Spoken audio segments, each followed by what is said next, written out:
ingin damai aku ingin damai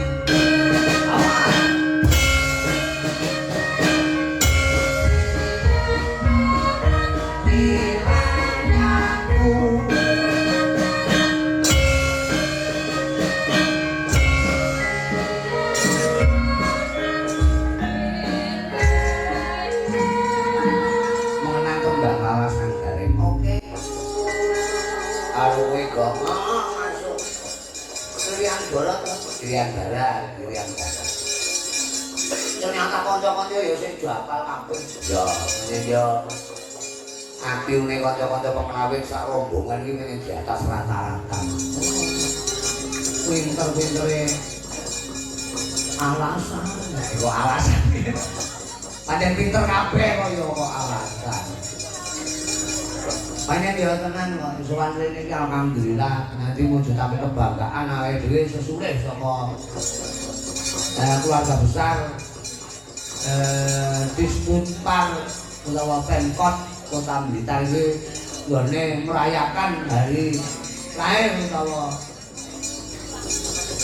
hari lahirnya yaitu Bapak Proklamator pendiri bangsa utawa presiden kang sepisan yaitu ingkang minulya yaitu Eyang Soekarno ngono utawa Bapak Haji Insinyur Soekarno ya muga-muga kanthi srana dalu menika padha-padha awake dhewe ngeling-eling jasa-jasa beliau sing bener-bener bisa dadi tepo tuladhane bangsa. Iya, kowe kok keluh kemaro ya kudu golek pawarta ya. Wong sekolah iki penting, kowe sekolah mung golek cewek. Sekolah iki golek ilmu. Nang sekolah kok golek cewek sapa-sapa diereki. Sapa-sapa dicedheki. Bahasane gaul kuwi DKT. Lah kuwi DKT tenan ya, kleru mbokmu dhewe ya.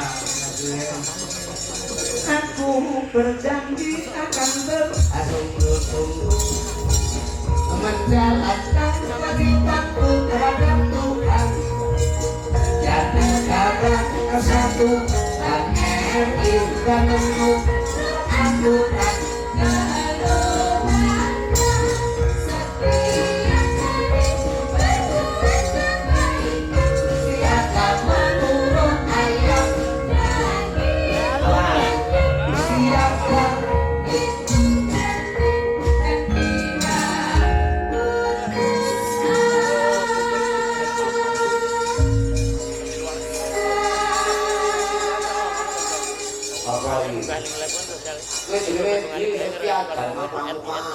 biyen nalika sing sekolah ora tau dadi pramuka to kowe iki.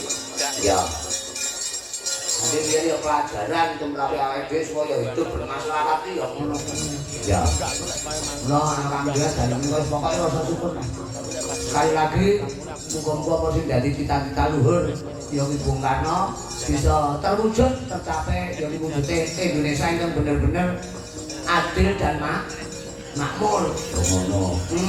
Muga dipengeti ngene iki pancen ora mung awake dhewe warga Blitar ning seluruh Indonesia retro. Ya. Mujudke awake dhewe ora melupakan jasa-jasa para pahlawan. Harus. Ora nek pahlawan ora nek kowe pahlawan.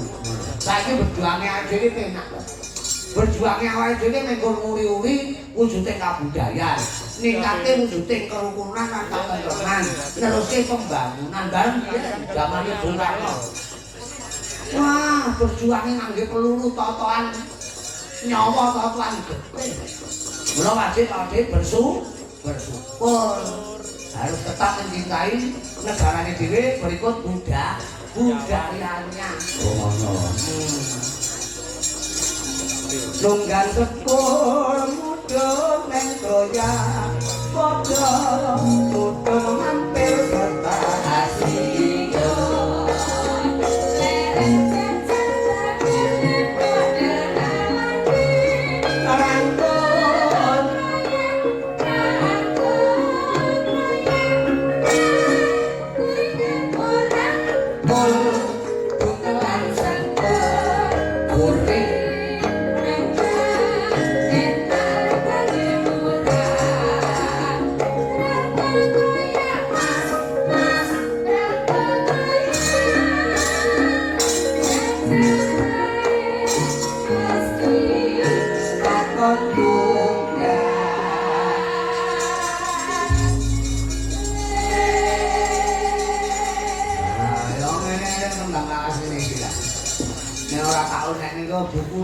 Rai kelek-kelek.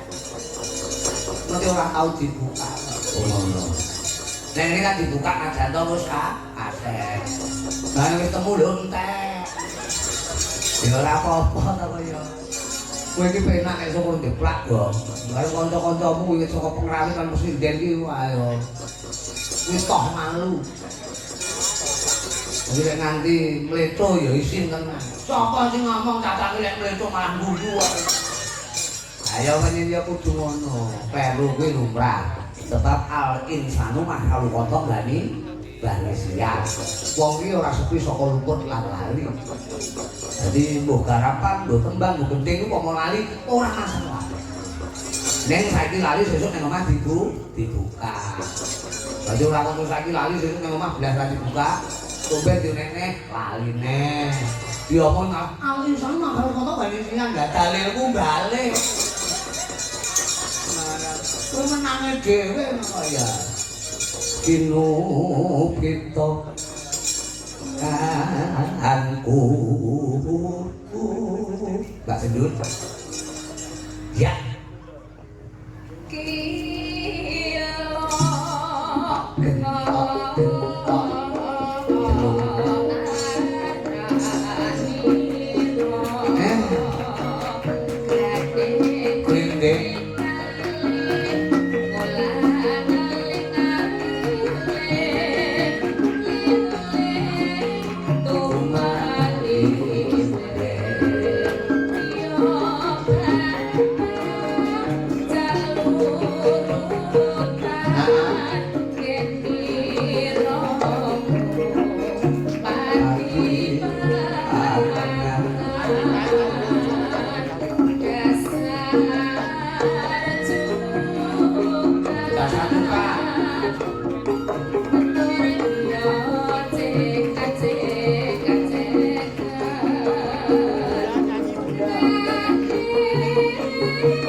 Tujuh Sumawana Semarang sakit gating gini Pak Rohadi dan kawan-kawan nonton kok 500 wong luwih iki sing didelokne sapa Mas Gene Sindene delok Sindene iki malah mumet tau nonton Sindene iki malah mumet Sindene iki disuguhi apa-apa nek cocokno kuwi mek menang to mung bareng wong ngalihno mal-temo mulai sadar ra cocokno nyekete apa ini ngono kuwi bareng wong sing nyuguhi ngalih ngono ya bakal cocok ya ya ana sing aku wis wareng kok aku wis wareng karo ngagai aku wareng kemarane tak gawe nang omah ben ora mugade alasane deno onan Mbak mano pri manuk mret Kenjani manuk sing paling disenengi apa Mbak Kenjan? Tilang. Tilang. Kok tilang nek enek kutile langsung ilang gitu. Kuwi jan wadah kok tilang iku nyapa kok seneng tilang kenapa? Sebabe. Enek putihe. Lek enjing terus suarane pripun Mbak? Kok tilange Kenjan enjing enek suarane. Enek suarane kok tilange ku jenengan iki.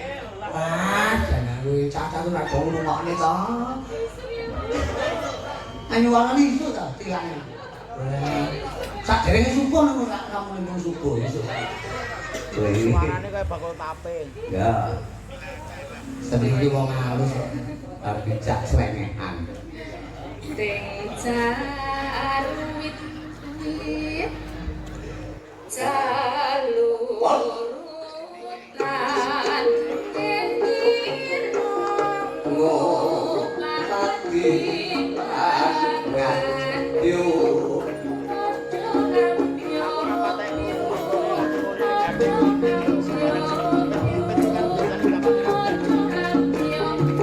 Yo ati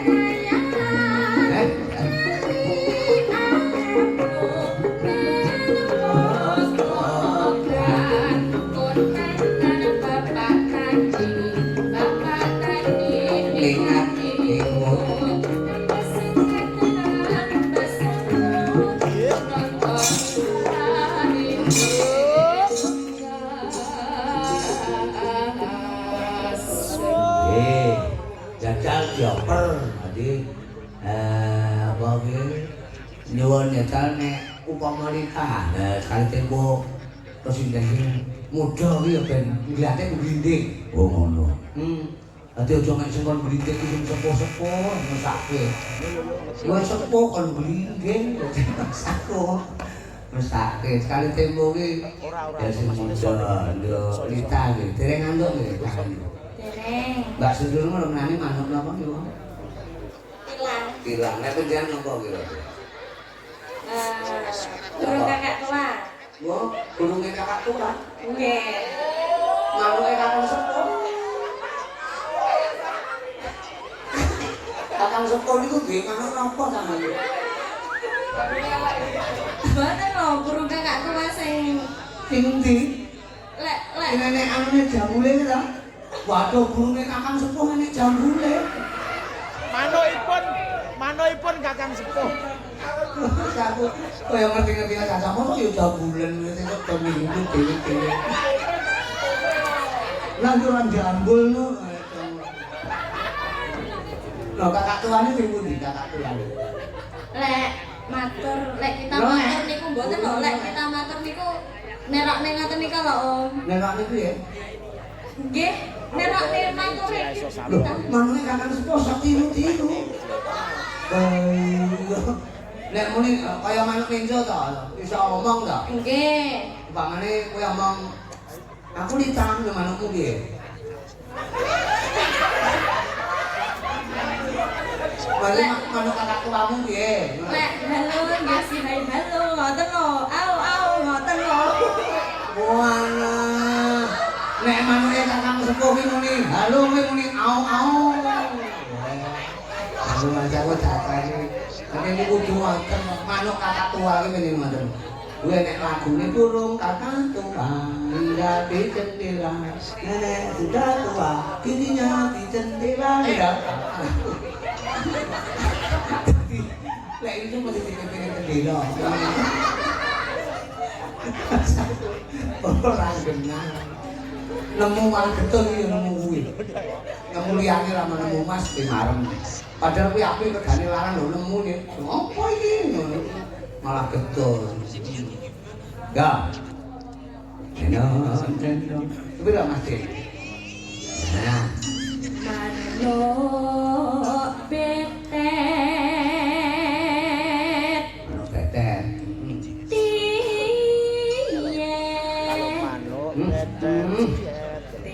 Saruwet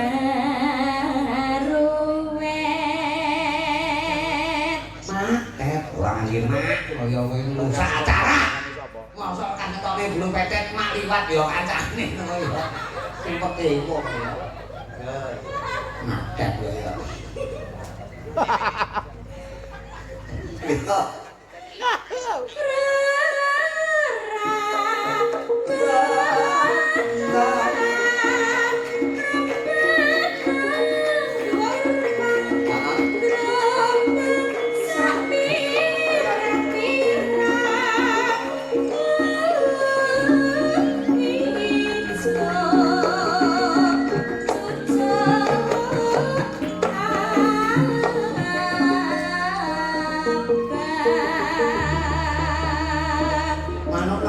mau?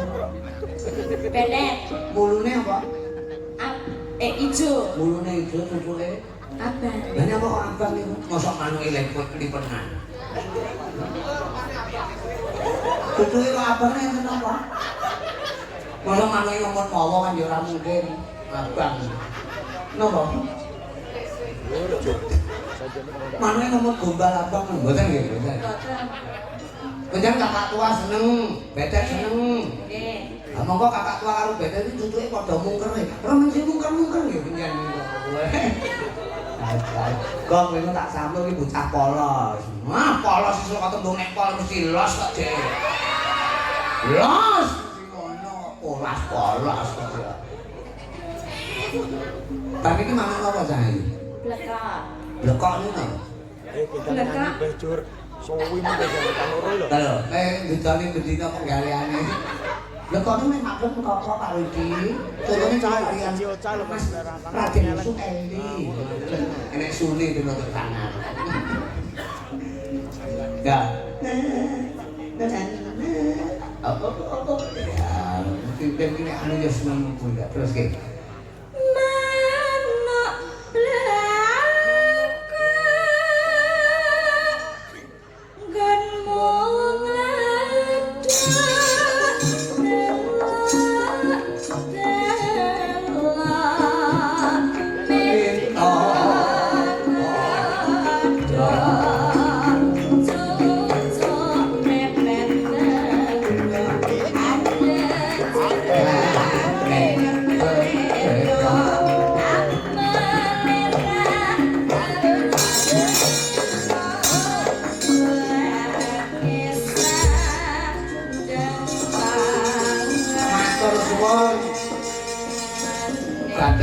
Kolaborasi antarane Mbak Sendul kalian Nduk Silva Nurmaulita utawa Nduk Lita. Ya nyatane ya kepenak. Lah kembang mat-matan sok lomongso ben di tenekke sing muda-muda barang. Dadi ben ora kelangan lacak to, ben ora kecekan utawa kepaten obo. Eling marang janjimu wong bakso nyidrani saiki wis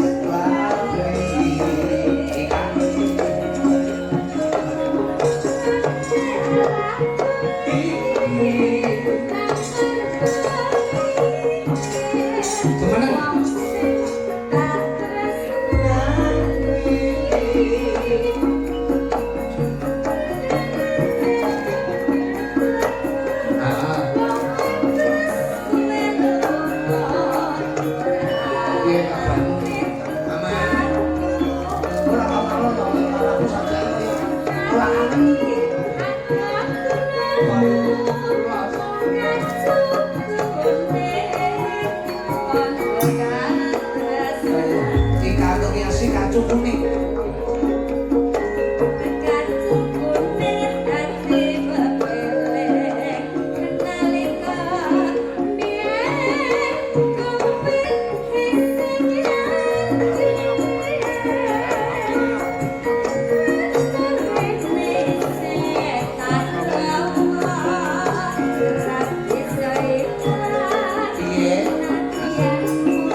Agung,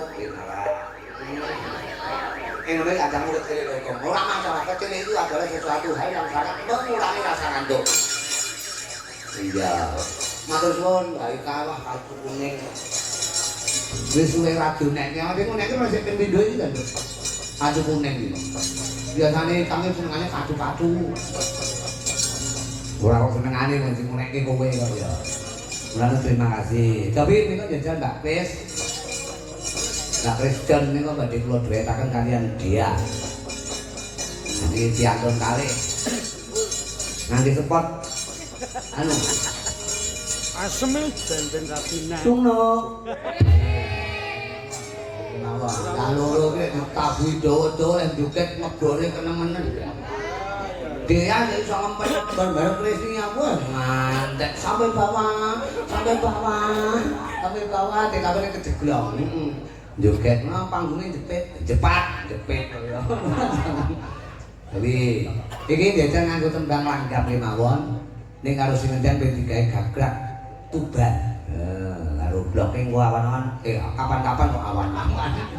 Kapan-kapan itu suwan tuban. Ngene iki anu ya mbun sapa Ambon kok mbun. Ambon.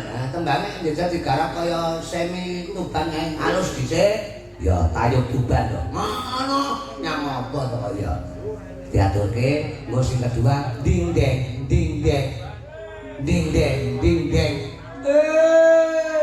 Oh sing kedua kabeh meluapkan segala masalah ya. Ben uripe enjoy. Enjoy karo enteng iki padha. Mulai kayu kotes enjoy apa ta? Enjoy apa kritik melinjo? Ya. Iya Mas. Wah, gua temek telung on mencolot suara nak kupi. Rupiah ya. Ya.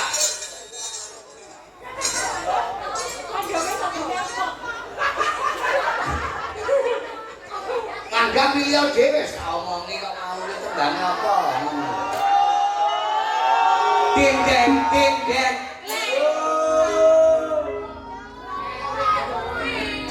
Tembane apa manut sampean? Lendro pokoke lendro. Aku malah fokus karo kakak tua iki mau lho. Pedang kuning.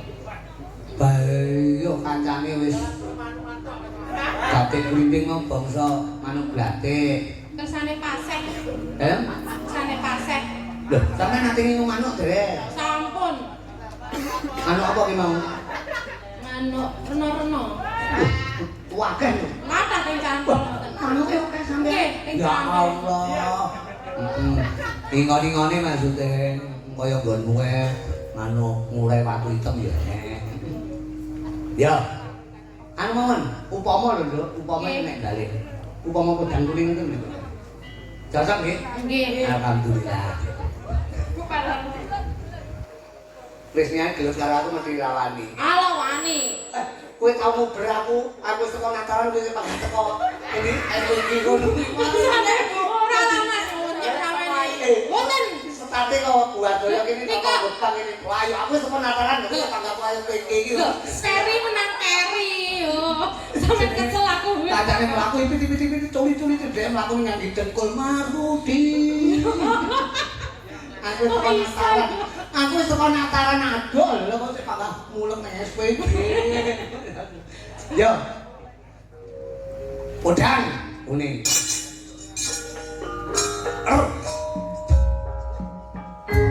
Ayo, tak loro esem-eseman. Podangmu kok podangku ya. Sembarang. Boleh yo ketek yo. Aku saka Nataran saka SPG. Aduh.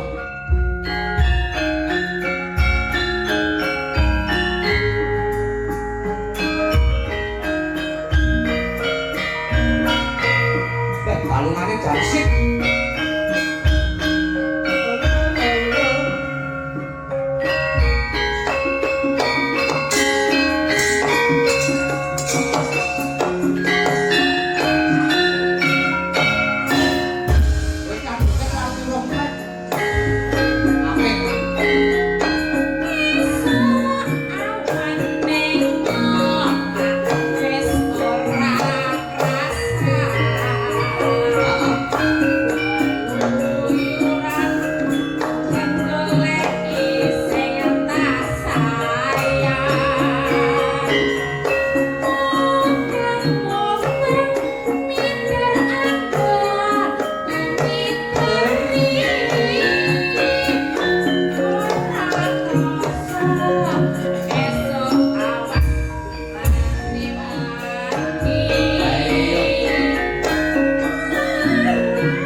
Podang kuning Sore-sore padang bulan ayo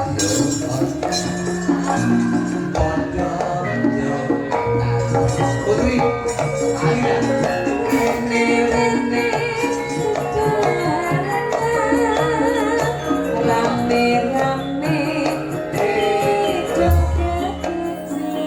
gimana ngomong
Kowe iki menurut tak ison ya. Iki lho tembang sing marake panganane entek akeh iki ya iki. Terima kasih. Mbok cacah iki ya ben olahraga. Wah, bendina wis olahraga. Neng TikTok. Wis nyanyi kok. Aku anggere nek tamu ning mburi iki putri. Niku sinten iki? Niku konser no. Iya. Terima kasih dalam rangka hari lahirnya Bung Karno iki.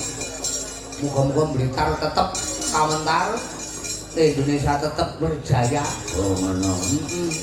Seni budaya tetep mengudara.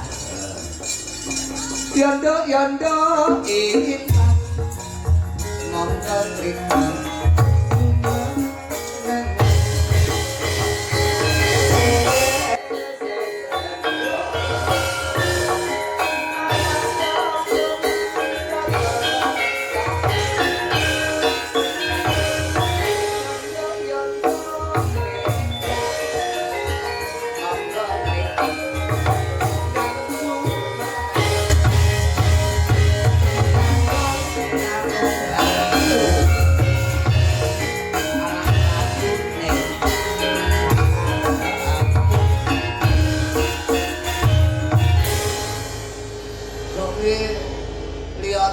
Ya kelakon ya mega ki awake kaya Intan ngono iki.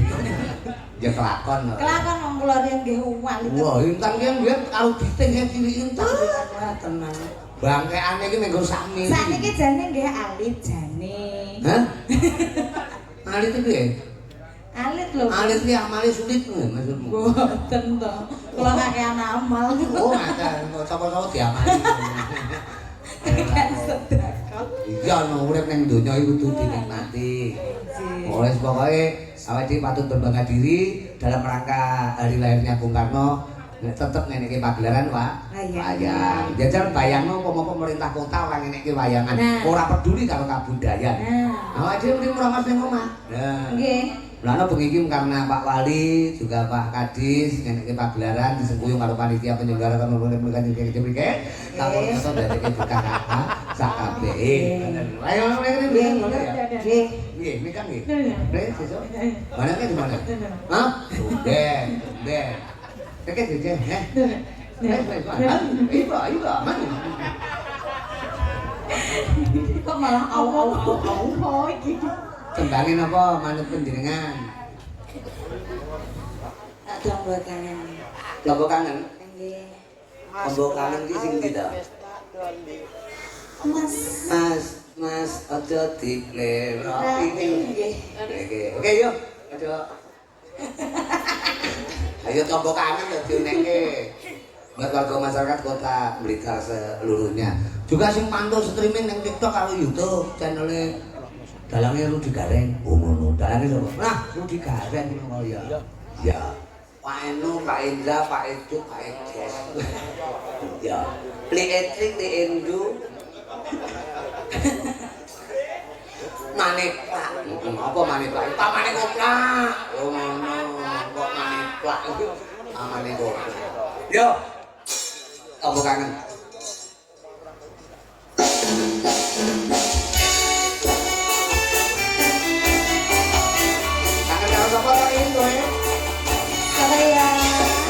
Jangan karo sama Pak Garwen. Satu ya.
iki mau terus judule Tombo Kangen. Nggih, sing mbakku matur sembah nuwun. Pemkot Blitar juga Disbudpar. Mudah-mudahan hari ini dalam rangka hari lahirnya Bung Karno nambahi kebersamaan, nambahi berkah. Kota Blitar semakin ke depan, semakin maju pembangunan dari segala aspek lapisan. Ngono. Jayalah negeriku, jayalah Indonesiaku. Mudah-mudahan jasa-jasa beliau Bung Karno, sang pendiri bangsa atau Bapak Proklamator tidak akan terlupakan selamanya oleh bangsa kita Indonesia. Teman dorong.